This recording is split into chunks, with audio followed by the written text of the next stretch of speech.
অঙ্গীকাৰবদ্ধ হ'ব লাগে। সেই অঙ্গীকাৰবদ্ধ হোৱা কামবিলাক হৈছে আমি লাচিত চিলাৰাইক কেনেকৈ বিশ্বৰ মজিয়ালৈ লৈ যাব পাৰোঁ, তাৰ দায়িত্ব কাৰ? তাৰ দায়িত্ব কোনোবা চৰকাৰৰ নহয়, তাৰ দায়িত্ব আমাৰ খিলঞ্জীয়া মানুহখিনি। এই খিলঞ্জীয়া মানুহখিনিৰ দায়িত্ব। আমি কাৰোবাৰ ভৰসাত বহি থাকিলে, কোনোবাই আমাক কিবা দিব বুলি বহি থাকিলে আপোনালোকে কেতিয়াও একো বস্তু নাপায়। আঁঠুকাৰি খোজা বস্তু নহয়। আমি শক্তিশালী কাক কৰিব লাগিব? আমাৰ অন্তৰৰ মাজত থকা জয় আই অসমক আমি শক্তিশালী কৰিব লাগিব। শক্তিশালী জয় আই অসমক কৰিব লাগিব। ভাৰত মাতা কি জয় শক্তিশালী কৰিলে নহ'ব। প্ৰথমতে নিজৰ জাতিক শক্তিশালী কৰি ল'ব লাগিব। প্ৰথম দায়িত্ব জাতিক শক্তিশালী কৰা। তাৰ পিছত ভাৰত মাতালৈ আমি যাম। প্ৰথম আমি নিজে শক্তিশালী হৈ লওঁ। কাৰণ বৰ্তমান সময়ত খিলঞ্জীয়া মানুহৰ অৱস্থা পানীত হাঁহ নচৰা মানুহৰ অৱস্থাৰ দৰে। আমাৰ মাটিৰ ওপৰত অধিকাৰ নাই, আমাৰ সম্পদৰ ওপৰত অধিকাৰ নাই, আমাৰ ৰাজনৈতিক অধিকাৰ নাই। কিন্তু ৰাজস্থান, বিহাৰ, বাংলাদেশৰ পৰা অহা মানুহে ইয়াত মাটি কিনি বৰ্তমান আমাৰ চোতালত সোমাব ধৰিছে। আজি যে এই সংগ্ৰাম কাৰ কাৰণে? ইয়াত বহি থকা কণ কণ ল'ৰা ছোৱালীৰ ভৱিষ্যতৰ কাৰণে সংগ্ৰাম। এই সংগ্ৰাম খিলঞ্জীয়া মানুহখিনিৰ কাৰণে।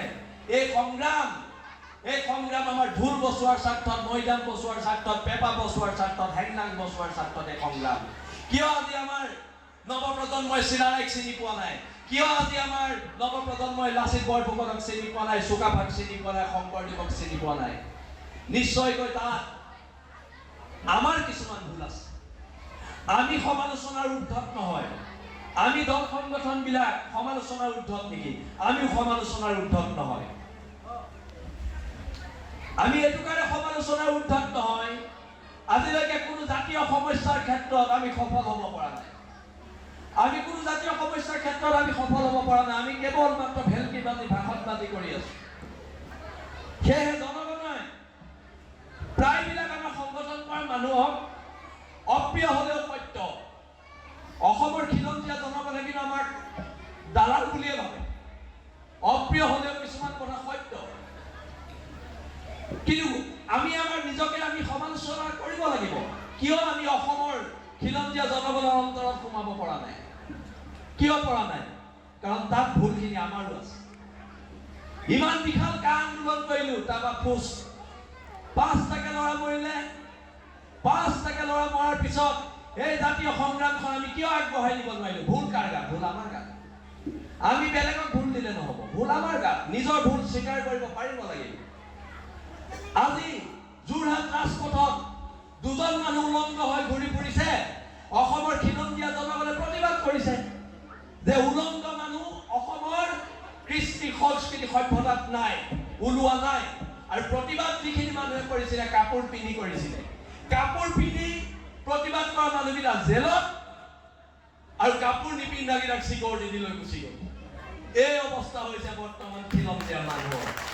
কিন্তু ইয়াত কোনো উলংগ বাবাৰ স্থান অসমৰ খিলঞ্জীয়া জনগণে দিয়া নাই, ভৱিষ্যতলৈও নিদিয়ে। আৰু চৰকাৰক স্পষ্ট বাৰ্তা ইয়াৰ পৰা দি দিছে। স্পষ্ট বাৰ্তা, আপোনালোকৰ কাম জেলত সোমোৱা, আমাৰ কাম জেলত সোমোৱা। কিমান সোমোৱাব? কিয়ে তাক সোমোৱাব? সোমাই থাকিম, ওলাই থাকিম, কিন্তু জাতি শেষ হ'ব দিয়া নহ'ব, নহ'ব আৰু নহ'ব। কোনোবা মন্ত্ৰী হৈছে, কোনোবা এম.এল.এ. হৈছে, এইবিলাক আমাৰ লগত মতলব নাই। আমাৰ লগত কিবা কথা আছে? কোনোবা এম.এল.এ. আমি কি কৰিম? কোনোবা মন্ত্ৰী আছে আমি কি কৰিম? আমাৰ কথা হৈছে জাতি শক্তিশালী হ'ব লাগিব, জয় অসম শক্তিশালী হ'ব লাগিব। সেইকাৰণে চৰকাৰক আমি এটা কথা কোৱাৰ এতিয়া প্ৰয়োজন আছে। চৰকাৰ যাৰে নহওক, বিজেপি, কংগ্ৰেছ, যাৰ চৰকাৰ নাহক, চৰকাৰক দিছপুৰত বহি থকা মানুহখিনিক আমি এটা কথা কোৱাৰ প্ৰয়োজন আছে যে হ'ব পাৰোঁ আমি দুখীয়া, হয় আমি দুখীয়া, হ'ব পাৰোঁ আমি দুখীয়া, আমি তহঁতৰ গোলাম নহয়। আঁঠুকাৰি অধিকাৰ খোজা খিলঞ্জীয়াৰ নিয়ম নহয়, নিয়ম নহয় আৰু নিয়ম নহয়। তাৰ বিৰুদ্ধে আমি যুঁজিব লাগিব, যুঁজিব লাগিব। আমি নুযুঁজিলে উত্তৰ প্ৰজন্ম ক'ত বাচি থাকিব?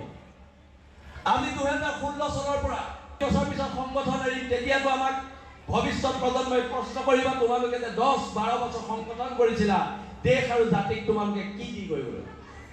আমি একো দি যাব নোৱাৰিলেও আমি ভৱিষ্যত প্ৰজন্মক এখন স্বাভিমানে যে জীয়াই থকা অসম দি যাব লাগিব, লাগিব আৰু লাগিব। বৰ্তমান সময়তে তাৰ প্ৰয়োজনীয়তা আছে আৰু আন্দোলনবিলাক ঐক্যবদ্ধ হ'ব লাগে। আজি গৰ্বৰে ক'ব পাৰোঁ 2017 চনত সদৌ কোচ ৰাজবংশী ছাত্ৰ সন্থাৰ কেইজনমান কৰ্মীক শিৱসাগৰত অনা অসমীয়া মানুহে আক্ৰমণ কৰিছিলে। দল সংগঠন ঐক্যবদ্ধ হৈ প্ৰতিবাদ কৰিলে। প্ৰতিবাদ কৰাৰ পিছত বীৰ লাচিত সেনাৰ আমি দুজন ল'ৰা জেললৈ গৈছিলোঁ। কিন্তু কথাটো এইটো নহয় যে কোচ ৰাজবংশী ছাত্ৰ সন্থাৰ বিপদ হৈছে, বীৰ লাচিত সেনা কিয় যাব লাগে। এই মনোভাৱবিলাক এৰিব লাগিব। আজিও গৌৰৱে কওঁ যে কোচ ৰাজবংশী ছাত্ৰ সন্থাৰ বিপদৰ সময়ত বীৰ লাচিত সেনা সৈনিক হিচাপে জেল হাজোৰলৈ গৈছিলোঁ। আৰু অনাগত দিনতো কোচ ৰাজবংশী ছাত্ৰ সন্থাৰ প্ৰত্যেক কাৰ্যসূচীত প্ৰত্যেকখন সংগ্ৰামত বীৰ লাচিত সেনা অসমৰ প্ৰত্যেক সৈনিক আপোনালোকৰ লগত সদায় থিয় দি থাকিব। আজি এইখন মঞ্চৰ পৰা আমি এইটো কথা ঘোষণা কৰিছোঁ।